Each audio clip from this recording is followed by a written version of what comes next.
Ça a été longtemps un angle mort, la santé des femmes. La méthode de la symptothermie, En gros, c'est une contraception naturelle. On leur a souvent imposé la pilule. celles comme moi qui veulent plus d'hormones. Mais le dommage collatéral, c'est la désinformation sur les réseaux. Ce genre de contraception naturelle en surveillant sa température ou ses cycles hormonaux est bien moins fiable que la contraception hormonale efficace à 90-99% contre seulement 77 à 98% pour la symptothermie par exemple. Résultat, dans le même temps, en ce moment en France, les demandes d'interruption volontaire de grossesse augmentent, surtout chez les 25-29 ans, m'explique ma collègue Constance Villanova, qui a repéré ces vidéos sur les réseaux. Et en fait, souvent, ces contenus, ils rapportent parce qu'il va y avoir un partenariat à la clé. Ce que vous voyez là, c'est une révélation, les filles.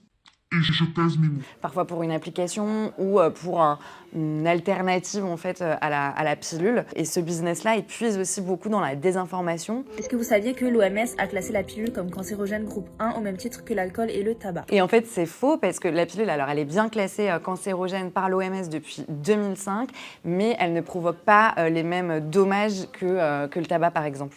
Bon, sinon, on n'en a pas parlé depuis le début, mais il existe une autre méthode contraceptive qui réunit tous les critères. Elle est fiable, aucun risque de cancer et surtout, en attendant peut-être, éventuellement, un jour, une pilule masculine, elle ne fait pas reposer la charge contraceptive sur les femmes.